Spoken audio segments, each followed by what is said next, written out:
Hello everyone, welcome back to online study on. आज हम इस वीडियो में बात करेंगे प्रतियोगिता दर्पण से रिलेटेड नवीनतम सामान्य ज्ञान। इससे पहले मैंने आपको इसके 3 पार्ट कवर कराए हैं। अगर आपने उस वीडियो को नहीं देखा है तो ज़रूर चेकआउट कर लीजिएगा, क्योंकि आप सभी को पता है कि पीडी करंट अफेयर्स अब आपके एग्जाम्स के लिए कितना इंपॉर्टेंट हो चुका है, राइट।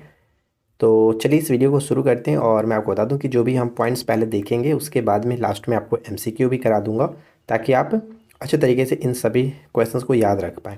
तो इसी वीडियो के एंड में आपको एमसीक्यू देखने को मिलेगा, तो आखिरी तक वीडियो के साथ ज़रूर बने रहें। तो चलिए शुरू करते हैं। ये सबसे पहले दिया गया शब्द संक्षेप, जिसमें सबसे इम्पॉर्टेंट यहाँ पे हो जाता है यूसीसी, यूनिफॉर्म सिविल कोड। ये आप याद रखेंगे, यूनिफॉर्म सिविल कोड ये इम्पॉर्टेंट रहेगा, ठीक है। लेकिन HUID जो नंबर है ये इतना इम्पॉर्टेंट नहीं है, लेकिन आप याद रखना चाहें तो रख सकते हैं, हॉलमार्क यूनिक आइडेंटिफिकेशन नंबर, ठीक है। चलिए हम यहाँ पे डायरेक्ट बढ़ते हैं अब इम्पॉर्टेंट कलेक्शन पे। जैसे कि सबसे पहला हमें जो देखने को मिल रहा है नियुक्तियाँ। तो नियुक्तियों के अंतर्गत क्या क्या चीज़ें हैं, जैसे हम देख लेते हैं। सबसे पहला जो नियुक्ति की गई है, रिजर्व बैंक के डिप्टी गवर्नर पद पर माइकल देव व्रत पात्रा की पुनः नियुक्ति की गई है। यानी पहले से ये इस पद पे थे, फिर से इनको नियुक्ति की गई है, इनका कार्यकाल बढ़ाया गया। यहाँ पे आप अच्छे तरीके से पढ़ सकते हैं, भारतीय रिजर्व बैंक के डिप्टी गवर्नर डॉक्टर माइकल देवपात्रा को इस पद पर 1 वर्ष के लिए पुनः नियुक्ति सरकार ने जनवरी 2023 में प्रदान किया। यानी 1 वर्ष के लिए इनका कार्यकाल जो कि पुनः बढ़ा दिया गया। अब यहाँ पे पढ़ सकते हैं कि पूर्व वर्षों में रिजर्व बैंक के कार्यकारी निर्देशक रहे डॉक्टर देवव्रत पात्रा को जनवरी 2020 में 3 वर्ष के लिए डिप्टी गवर्नर नियुक्त किया गया था। 1 वर्ष के लिए पुनः नियुक्ति से वह अब जनवरी 2024 तक इस पद पर बने रहेंगे। यानी इनका जो अब कार्यकाल जो है वो 24 तक का है, तो ये ध्यान रखिएगा। और देखिए, एक सामान्य ज्ञान से रिलेटेड यानी कि जीके से रिलेटेड क्वेश्चन बन सकता है कि रिजर्व बैंक में डिप्टी गवर्नर के 4 पद हैं। कितने पद हैं? 4 पद हैं। तो ऊपर में एक हमने देख ही लिया, माइकल देवव्रत पात्रा है। बाकी अन्य जो बैंक में कार्यरत 3 अन्य डिप्टी गवर्नर हैं, उनका नाम आप इस तरह से देख सकते हैं, M राजेश्वर राव, महेश कुमार जैन और तीसरे यहाँ पे T रवि शंकर। ये तीनों आप याद रखिएगा, चौथे तो हो ही गए, ठीक है।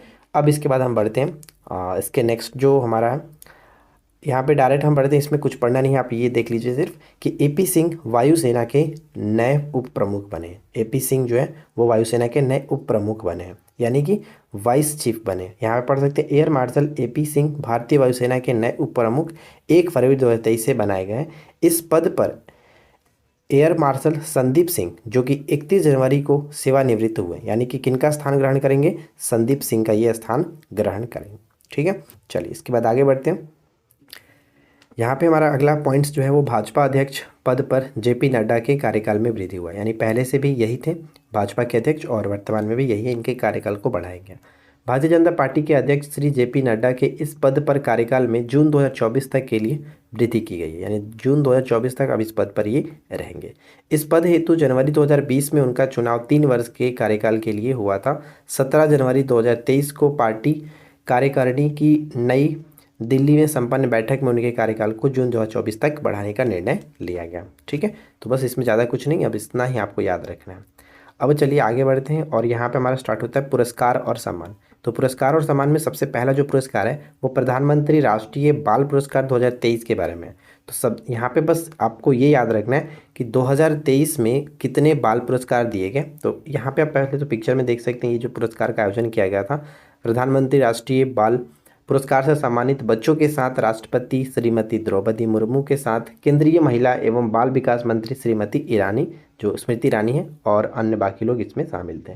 तो यहाँ पे आपको 2-3 पॉइंट ध्यान रखना है। जैसे कि पहला अगर हम पॉइंट्स की बात करें तो ये जो पुरस्कार होता है कितने वर्ष के श्रेणी में दिया गया? 5 से लेकर के 18 आयु वर्ग के बच्चों को प्रधानमंत्री राष्ट्रीय बाल पुरस्कार 74वें गणतंत्र दिवस के अवसर पर प्रदान किए गए, ठीक है। पुरस्कार के तहत पदक के साथ साथ प्रशस्ति पत्र के साथ 1-1 लाख रुपए की राशि इनको प्रदान की गई। और पुरस्कृत कितने बच्चों को किया गया? तो 11 बच्चों को, यही इंपॉर्टेंट है, ठीक है। 5 से लेकर 18 वर्ष और कितने बच्चों को? 11 बच्चों को दिया गया। अब इसमें कौन कौन से चीज़ों से यानी कौन कौन क्षेत्रों से शामिल है आप यहाँ पे देख सकते हैं। अब चलिए हम यहाँ पे देखते हैं कि टोटल 11 बच्चों में कितने लड़के हैं और कितने लड़कियाँ हैं। तो 2023 में यह पुरस्कार विजेताओं में 6 लड़के हैं और 5 लड़कियां, जिनके नामों को आप यहाँ पे उनके कैटेगरीज वाइज के अनुसार देख सकते हैं कि विजेता का नाम आयु और कैटेगरी क्या है, यानी कि किस क्षेत्र से उनको मिला है, सामाजिक सेवा मिला है या फिर मतलब एक्चुअली देखिए सबसे पहले आप ये समझिए कि किस क्षेत्र में दिया जाता है। तो कला एवं संस्कृति, बहादुरी, नवाचार, शिक्षा, समाज सेवा और खेलकूद के क्षेत्रों में जो भी अच्छे कार्य करते हैं उनको ये दिया जाता है। तो यहाँ पे देखिए सभी कैटेगरीज के अंतर्गत उनके और साथ ही साथ उनका जो राज्य है वो भी दिया गया है। तो लेकिन ये इतना इंपॉर्टेंट नहीं बन जाता, ठीक है, बस आपको वही याद रखना है, इससे काम चल जाएगा। अब चलिए हम आगे बढ़ते हैं और इसके बाद हम एक पॉइंट्स यहाँ पे इसको भी देख लेते हैं। देखिए यहाँ पे क्या कह रहा है, यहाँ पे पॉइंट्स ये है कि गोल्डन ग्लोब जो पुरस्कारों की 2023 में भारत की फिल्म RRR के गीत जो नाटू नाडू को सर्वश्रेष्ठ मौलिक गीत का पुरस्कार दिया गया, ठीक है, इसको नामित किया गया था। और यहाँ पे एक चीज़ ध्यान रखिएगा कि ये कौन सा संस्करण था, गोल्डन ग्लोब जो पुरस्कार हुआ इसका ये 80वां संस्करण था। और संगीतकार MM कीरावनी सर्वश्रेष्ठ मौलिक गीत के लिए गोल्डन ग्लोब।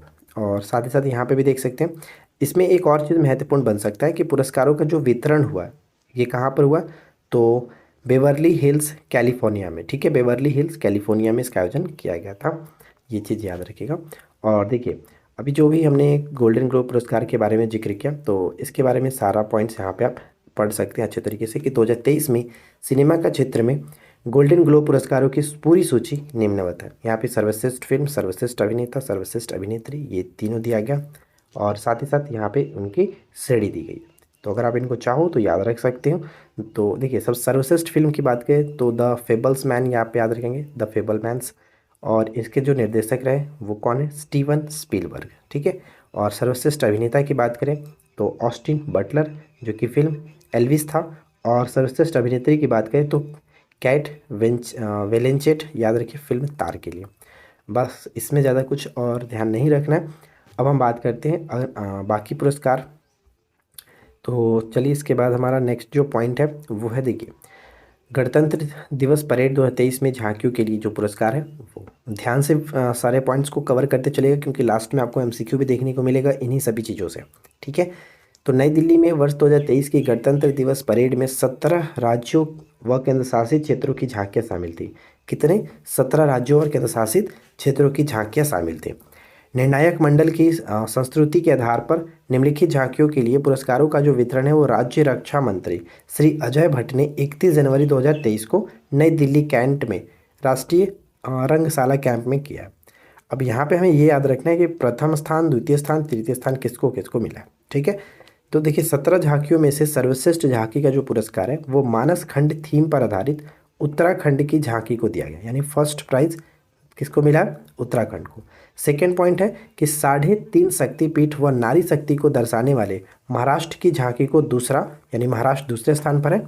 और साथ ही साथ अयोध्या दीपोत्सव को दर्शाने वाली उत्तर प्रदेश की झांकी को तीसरा पुरस्कार इस श्रृंखला में दिया गया, यानी सेकेंड नंबर पे महाराष्ट्र और थर्ड नंबर पे उत्तर प्रदेश, ये तीनों आपको याद रखना, राइट।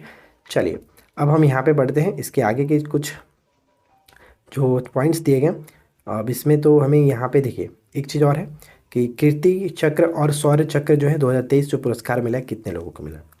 इसमें आप सारी चीज़ों को पढ़ेंगे तो 74वें गणतंत्र दिवस की पूर्व संध्या पर राष्ट्रपति भवन से जारी विज्ञप्ति में की गई उसमें 6 कीर्ति चक्र और 15 शौर्य चक्र के बारे में जिक्र किया गया, यानी इतने लोगों को मिलेगा 6 कीर्ति चक्र और 15 शौर्य चक्र, ये सम्मान इस वर्ष दिया गया, तो ये ध्यान रहेगा। अब हम यहाँ पे देखते हैं यहाँ पे क्या कह रहा है, ये पॉइंट्स हम देख लेते हैं। देखते कि अंतर्राष्ट्रीय क्रिकेट परिषद के पुरस्कार 2022 में भारत के सूर्य कुमार यादव को वर्ष के सर्वश्रेष्ठ T20 क्रिकेटर का पुरस्कार मिला। ध्यान देगा T20 क्रिकेटर का पुरस्कार दिया गया। अब यहाँ पे आप पढ़ सकते हैं जो पॉइंट्स लिखा गया और साथ ही साथ हम डायरेक्ट बढ़ते हैं जो हमें याद रखना। जैसे ये देखिए ICC के वर्ष 2022 के प्रमुख पुरस्कारों की सूची निम्नवत दी गई है, निम्नलिखित है। पुरुष की बात करें तो वर्ष के सर्वश्रेष्ठ क्रिकेटर की बात करें जिनको एक ट्रॉफी दिया जाता है और इस ट्रॉफी का नाम है गैरी रोबर्ट्स ट्रॉफी, ये बाबर आजम को मिला, पाकिस्तान के संबंध रखते हैं। वर्ष के सर्वश्रेष्ठ वनडे क्रिकेटर की बात करें तो भी यही होंगे, बाबर आजम पाकिस्तान से। और वर्ष के सर्वश्रेष्ठ टेस्ट क्रिकेटर की बात करें, टेस्ट क्रिकेटर तो यहाँ पे बेन स्टोक्स बनेंगे जो कि इंग्लैंड के बेन स्टोक। जबकि हमने T20 की बात किया तो T20 में सूर्य कुमार यादव आ जाएंगे। तो यहाँ पे देखिए चारों चीज़ आपको क्लियर होना चाहिए। वर्ष के सर्वश्रेष्ठ cricketer Babar Azam, ODI cricketer की बात करें तो भी आपका, या फिर वनडे क्रिकेटर की बात करें तो आपके बाबर आजम, और वर्ष के सर्वश्रेष्ठ टेस्ट क्रिकेटर तो बेन स्टॉक, और T20 क्रिकेटर की बात करें तो यहाँ पे सूर्य कुमार यादव। अब यहाँ पे देख सकते हैं कि T20 cricketer of the year किसको मिला, सूर्य कुमार यादव को।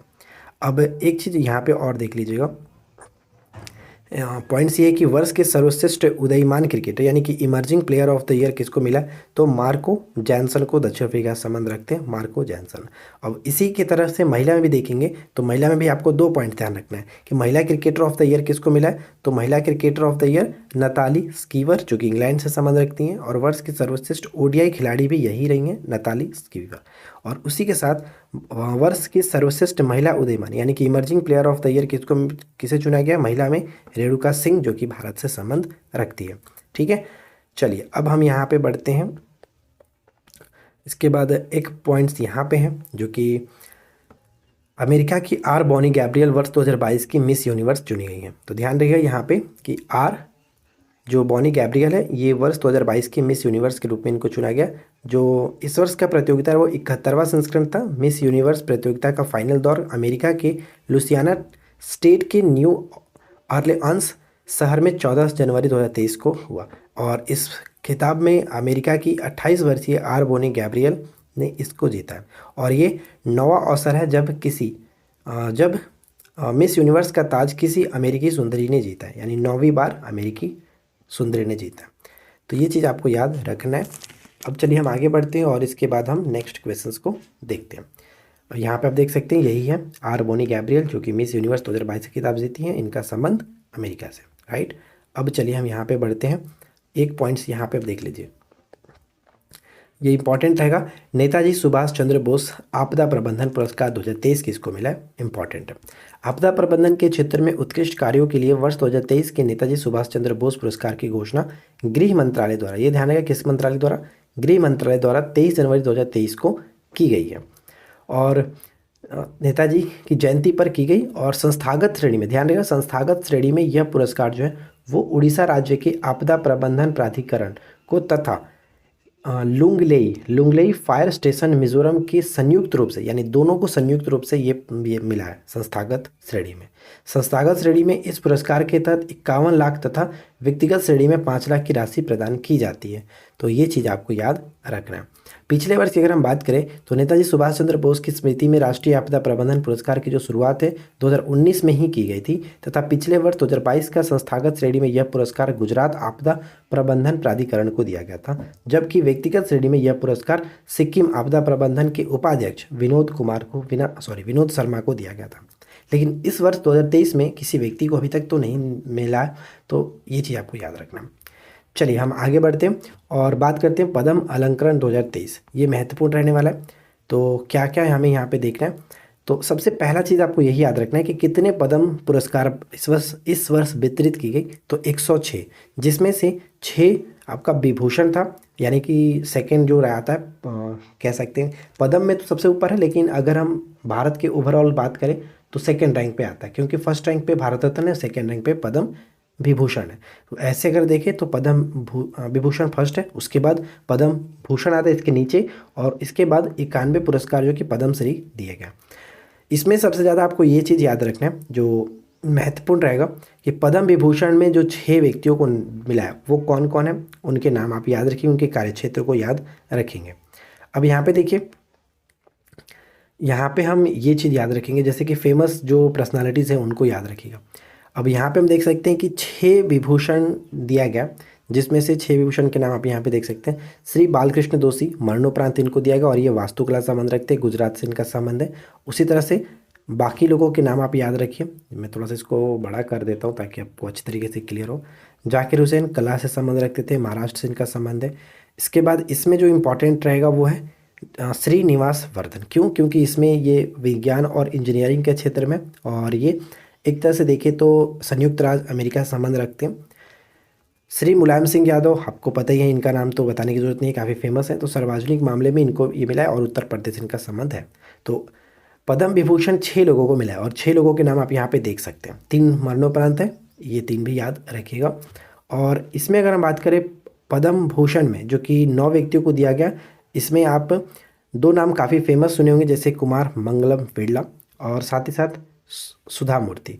ये दो नाम काफ़ी अच्छा फेमस है, तो याद रखिए, व्यापार और उद्योग के लिए और साथ साथ इनको सामाजिक कार्य के लिए, और इनका महाराष्ट्र से संबंध रखता है, और बाकी जो सुधा मूर्ति इनका संबंध कर्नाटक से। ये दो इम्पॉर्टेंट रहेगा, बाकी आप याद रख सकते हैं। ठीक है, अब चलिए हम बढ़ते हैं इसके नेक्स्ट पॉइंट पे। आप बाकी यहाँ पे देखिए कि पद्मश्री से 91 जो पुरस्कार है वो आप कुछ इस तरह से दिया गया, सभी का नाम हाईलाइट किया गया। अब यहाँ पे हम बात करते हैं निधन। अब इसमें तो कुछ नहीं है, अब चलिए हम निधन देखते हैं।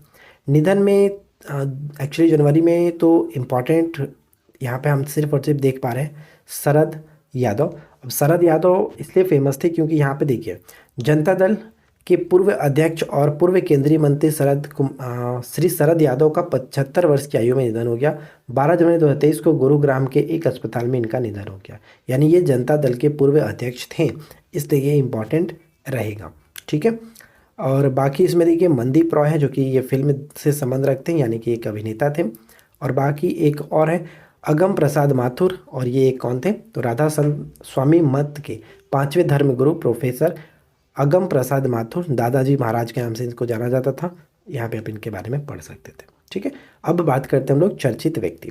तो चर्चित व्यक्ति में कैप्टन शिवा चौहान है, जो कि मैं आपको ऑलरेडी बता भी चुका था कैप्टन शिवा चौहान के बारे में। और यहाँ पे पढ़ सकते हैं कि भारतीय थल सेना के फायर एंड फ्यूरी सैपर्स की कैप्टन शिवा चौहान को विश्व के सबसे ऊंचे युद्ध क्षेत्र सियाचिन में कुमार पोस्ट पर तैनात किया गया। यानी कि सियाचिन में तैनात होने वाली पहली ये महिला अधिकारी बनी है। ध्यान रखिएगा, शिवा चौहान, कैप्टन शिवा चौहान इस पोस्ट पर तैनात होने वाली पहली महिला है। इनके लिए कैप्टन शिवा चौहान की प्रशंसा करते हुए प्रधानमंत्री मोदी ने कुछ बातें कही है। आप यहाँ पे इनके बारे में पढ़ सकते हैं कि यह भारत की नारी शक्ति को दर्शाते हुए भारतीयों को गौरवान्वित करेगा। यहाँ पे आप इनकी पिक्चर देख सकते हैं, एक्चुअली पिक्चर तो दिख नहीं रहा है, चलिए कोई नहीं। अब हम यहाँ पे बढ़ते हैं जनवरी 2023 में जो महत्वपूर्ण दिवस हैं जो एग्जाम्स के लिए इंपॉर्टेंट रहता है वो यहाँ पे हम कवर कर लेते हैं। जैसे 4 जनवरी को विश्व ब्रेल दिवस के रूप में मनाते हैं, और साथ ही साथ प्रवासी भारतीय दिवस आपको पता ही है 9 जनवरी को मनाया जाता है। लगभग 20 वर्षों के विदेश प्रवास के पश्चात महात्मा गांधी 1915 में 9 जनवरी को स्वदेश लौटे थे। इस उपलक्ष्य में 2003 से, ध्यान रखिएगा, 2003 से प्रतिवर्ष 9 जनवरी को प्रवासी भारतीय दिवस के रूप में मनाया जाता है। जल्दी से कमेंट करके बताइए कि इस वर्ष का प्रवासी भारतीय दिवस कहाँ आयोजन किया गया था। 10 जनवरी को विश्व हिंदी दिवस के रूप में मनाते हैं। पहला विश्व हिंदी सम्मेलन नागपुर में 10 से 14 जनवरी 1975 को आयोजित किया गया था। इस उपलक्ष्य में प्रतिवर्ष 10 जनवरी को विश्व हिंदी दिवस मनाने का निर्णय लिया गया, और ये 2006 में ही निर्णय लिया गया था, 2006 में मनाया जाता है, 2006 से। ठीक है, 11 जनवरी को पूर्व प्रधानमंत्री लाल बहादुर शास्त्री की पुण्यतिथि है। 12 जनवरी को स्वामी विवेकानंद का जयंती है, जिसको हम लोग युवा दिवस के रूप में मनाते हैं। 15 जनवरी को थल सेना दिवस, और 21 जनवरी को त्रिपुरा, मेघालय और मणिपुर की स्थापना दिवस होता है। 23 जनवरी आपको पता ही है नेताजी सुभाष चंद्र बोस की जयंती है, जिसको हम लोग पराक्रम दिवस के रूप में मनाते हैं, और 2022 में इनकी 126वीं जयंती थी। आप बाकी चीज़ों पढ़ेंगे। 24 जनवरी को राष्ट्रीय बालिका दिवस के रूप में मनाया जाता है। चलिए इसके बाद हम आगे बढ़ते हैं, और यहाँ पे देखिए, यहाँ पे ये है कि 24 जनवरी को साथ ही साथ उत्तर प्रदेश दिवस के रूप में भी हम लोग मनाते हैं। ठीक है, इसके बाद नेक्स्ट पॉइंट बनता है कि 25 जनवरी को हिमाचल दिवस। देश के 18वें राज्य के रूप में हिमाचल प्रदेश 25 जनवरी 1971 को अस्तित्व में आया था। 25 जनवरी को राष्ट्रीय मतदाता दिवस के रूप में मनाते हैं। मतदाताओं में जागरूकता लाने के लिए चुनाव आयोग ने 25 जनवरी को राष्ट्रीय मतदाता दिवस 2011 में घोषित किया था। ऐसा पहला राष्ट्रीय मतदाता दिवस 25 जनवरी 2011 को देश भर में मनाया गया था, यानी पहली बार 2011 में मनाया गया। 26 जनवरी को भारत का गणतंत्र दिवस होता है, और साथ ही साथ ऑस्ट्रेलिया का राष्ट्रीय दिवस है, और अंतर्राष्ट्रीय सीमा शुल्क दिवस भी 26 जनवरी को मनाया जाता है। बाकी इसके बारे में आप पढ़ सकते हैं कि विश्व सीमा शुल्क संगठन की स्थापना 26 जनवरी 1952 को ब्रुसेल्स में की गई थी, और इस उपलक्ष्य में प्रतिवर्ष 26 जनवरी को अंतर्राष्ट्रीय सीमा शुल्क दिवस के रूप में मनाते हैं। 27 जनवरी उतना इंपॉर्टेंट नहीं है। 30 जनवरी याद रखिएगा, राष्ट्रपिता महात्मा गांधी का पुण्यतिथि, जिसको शहीद दिवस के रूप में मनाते हैं, और साथ ही साथ कुष्ठ निवारण दिवस के रूप में भी मनाया जाता है। चलिए अब हम बात करते हैं जो कुछ प्रमुख चर्चित पुस्तकें रही हैं, जो कि याद रख लीजिएगा।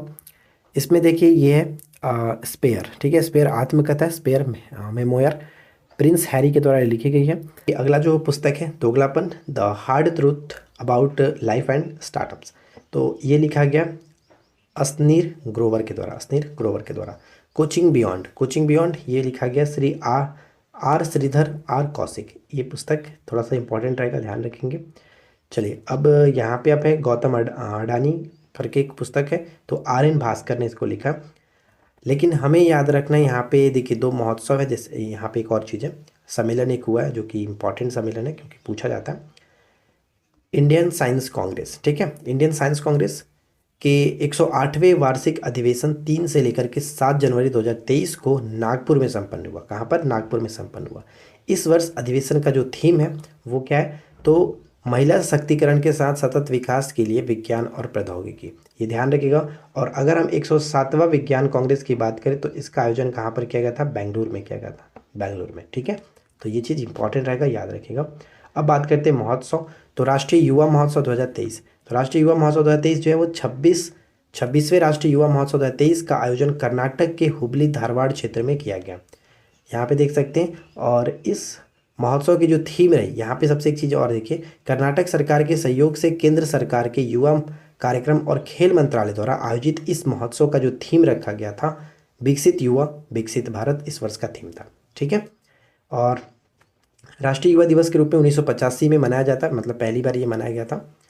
चलिए इसके बाद हम आगे बढ़ते हैं। हॉर्नबिल महोत्सव आपको पता ही है, हमेशा ये मनाया जाता है नागालैंड के अंतर्गत। तो नागालैंड की प्रसिद्ध हॉर्नबिल महोत्सव राजधानी कोहिमा के निकट सामा में 1 से लेकर के 10 दिसंबर 2022 को संपन्न हुआ। और इसमें उपराष्ट्रपति श्री जगदीप धनखड़ इस महोत्सव के उद्घाटन समारोह के मुख्य अतिथि थे। मुख्यमंत्री नेफ्यू रियो और राज्यपाल प्रोफेसर जगदीश मुखी भी उद्घाटन समारोह में उपस्थित रहे थे। अब इसके बाद हम आगे अगर देखेंगे तो ज़्यादा इसमें कुछ नहीं है। अब यहाँ पे एक चीज़ और मैं आपको बताता हूँ, दुर्घटनाएं जो हुई है तो इसमें एक जगह का नाम इम्पॉर्टेंट है। वायुसेना के 2 विमान मुरैना में दुर्घटनाग्रस्त हुए। तो मुरैना कहाँ पर पड़ता है ये पूछा जा सकता है। तो मध्य प्रदेश में मुरैना में भारतीय वायुसेना के 2 लड़ाकू विमान सुखोई 30 और मिराज 200 जो है वो 2000 है 28 जनवरी 2023 को मध्य प्रदेश की मुरैना में दुर्घटनाग्रस्त हुआ है। तो मुरैना याद रखिएगा, ये मध्य प्रदेश का एक शहर है। और इसके बाद अगर हम यहाँ पे मैप में देखें तो मैप में आप यहाँ पे देख सकते हैं मुरैना कहाँ पर पड़ता है। ये रहा मध्य प्रदेश में मुरैना कहाँ पर है, ठीक है। चलिए इसके बाद हम आगे बढ़ते हैं। नेपाल में यात्री विमान दुर्घटना में सभी 72 सवारों का निधन हो गया था। दुखद घटना है, नेपाल में यात्री विमान दुर्घटना में सभी 72 सवारों का निधन हो गया। यहाँ पर पढ़ सकते हैं कि नेपाल में 15 जनवरी 2023 को एक यात्री विमान दुर्घटनाग्रस्त हो गया। काठमांडू से पोखरा जा रहे हैं, ध्यान रखिएगा, पोखरा जा रहे हैं। इस विमान पर चालक दल के 4 सदस्यों के अतिरिक्त 68 यात्री सवार थे। सभी इस दुर्घटना में मारे गए। यात्रियों में 5 भारतीय सहित 10 विदेशी नागरिक थे। और यहाँ पे इसके बारे में आप देखिए, एक्चुअली आपको बस ये याद रखना है कि जो पोखरा हवाई अड्डा है वो कहाँ पर पड़ता है। पोखरा हवाई अड्डा नेपाल के अंतर्गत है, जो कि इम्पोर्टेंट रहेगा, पोखरा अंतर्राष्ट्रीय हवाई अड्डा, ठीक है। अब हम चलिए बढ़ते इसके बाद आगे के पॉइंट्स पे। एक विविध में है कि भारत और मिस्र की सेनाओं के बीच संयुक्त अभ्यास हुआ जिसका नाम रखा गया साइक्लोन फर्स्ट, ठीक है, साइक्लोन फर्स्ट। आपसी रक्षा सहयोग को बढ़ावा देने के उद्देश्य से भारत और मिस्र की सेनाओं के बीच अभ्यास साइक्लोन फर्स्ट 14 से लेकर के 27 जनवरी 2023 को राजस्थान के जैसलमेर में संपन्न हुआ है। यह सैन्य अभ्यास दोनों देशों की सेनाओं के बीच अब तक का पहला संयुक्त अभ्यास है। ध्यान रखिएगा, पहला संयुक्त अभ्यास है साइक्लोन फर्स्ट भारत और मिस्र के बीच। भारत और फ्रांस का संयुक्त नौसैनिक अभ्यास वरुण जो है वो आपका 21वां संस्करण संपन्न हुआ। वरुण का 21वां संस्करण संपन्न हुआ कहाँ पर? तो पश्चिमी समुद्री तट पर संपन्न हुआ, ये ध्यान रखिएगा। अभ्यास 1993 में शुरू किया गया था और 2001 में वरुण इसका नाम दिया गया था। अब इसके बाद हम आगे देखते हैं। और आगे क्या, आगे हम क्या देख सकते हैं, आगे है ये देखिए, एरो इंडिया 2023 एशिया के सबसे बड़े एरो इंडिया का 14वां संस्करण बेंगलुरु में संपन्न हुआ है। बेंगलुरु में कहाँ पर? एलाहांका वायु स्टेशन 13 से 17 फरवरी 2023 को आयोजित होगा एक्चुअली था, मतलब कि आयोजन हो गया क्योंकि ये जनवरी का था, इसलिए यहाँ पे लिखा गया था होगा। तो ये ध्यान रखिएगा कि एरो इंडिया का 14वां संस्करण कहाँ संपन्न हुआ? तो बेंगलुरु में संपन्न हुआ था।